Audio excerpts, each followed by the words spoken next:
looked inside your radio. You probably have, and perhaps you've taken the tubes out to test them.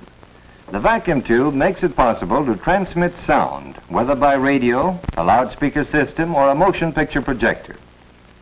The tube has been responsible for the growth of radio into a business involving millions of dollars.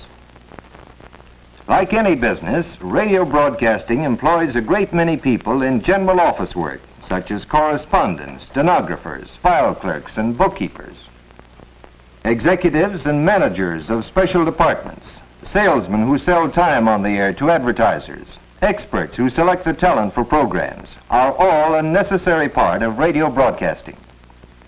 Continuity writers prepare script, and other writers handle publicity, news, and material for special and foreign programs. News commentators broadcast stories gathered from all corners of the world, often analyzing important events and expressing their own opinions regarding them. For regularly scheduled programs, the production department has a multitude of duties to perform, primarily concerned with planning and preparing the programs to go on the air. Sound effects add realism to dramatic programs and are produced by specialists in a small, although very interesting field. Actors and actresses perform for unseen audiences, and control men skillfully operate the apparatus which mixes sound effects, music, and dialogue. The best the world has to offer in music, drama, and comedy may be enjoyed in one's own home, for radio's greatest application is in broadcasting mass entertainment. Many programs are broadcast over radio networks, and telephone lines are employed to connect the studio with the various stations.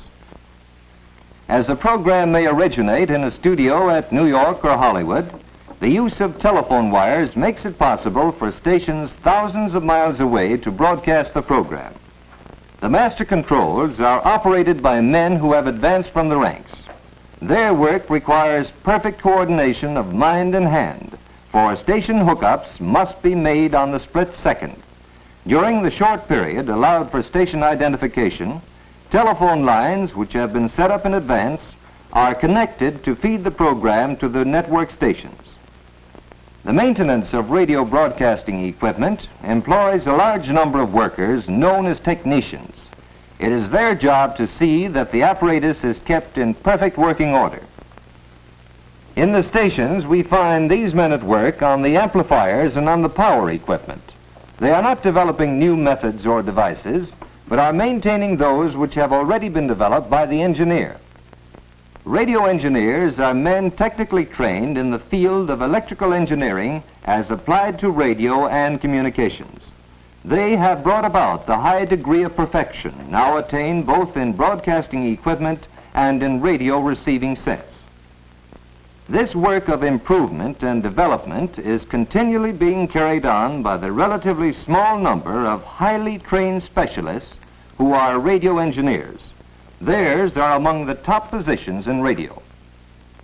These positions have been filled by men without professional training, but today there is little chance for a man to become a radio engineer without training in a first-class engineering school. Radio manufacturing in general is classified as unskilled work, as most of the jobs can be mastered in a very short time. Many women are employed assembling and inspecting radios as the work is not heavy. Ordinarily, such work does not lead to responsible positions and should be avoided unless one will be satisfied with employment in manufacturing. However, men with training are sometimes placed in the production departments of radio manufacturing plants to gain practical experience. This work serves also as a proving ground for these men, and those who qualify may advance to positions of greater responsibility. Because radio broadcasts are so popular, the public demands prompt and efficient repair service to radio sets. This has created a large field of employment. However, the supply of radio servicemen generally exceeds the need, and this makes it extremely difficult for any but the well-trained to succeed in the work. Often, the most successful radio dealers and salesmen are those who can talk with authority about the products they sell, frequently because they've had practical experience in radio repair work. The radio service field is not a good stepping stone to the radio engineer's job, unless it is followed or accompanied by technical engineering training. A very interesting field of work is that of the radio operator who sends and receives messages. He must be able to send and receive the International Morse code at a specified number of words per minute. Granting of the commercial operator's license is based on a rigid government examination conducted by the Federal Communications Commission, and it must be renewed periodically. Radio operators are found on practically all large ships. They communicate with other ships and with radio stations on land. The operator at the land station sends and receives commercial messages, handles weather reports, and listens for distress signals from ships at sea. Air travel has become safe today largely because of the application of radio principles. On commercial airlines, the licensed pilots must be radio operators. In addition to flying the plane, they must report their positions and get their bearings, weather information, and landing instructions from the radio operators at the ground stations. The ground station operator does not have to be an aviator. In addition to handling messages of radio and how to make minor repairs in order to keep his station on the air, the operator's work is to maintain contact with planes in flight, as well as to communicate with other airports regarding schedules, passenger reservations, and weather conditions.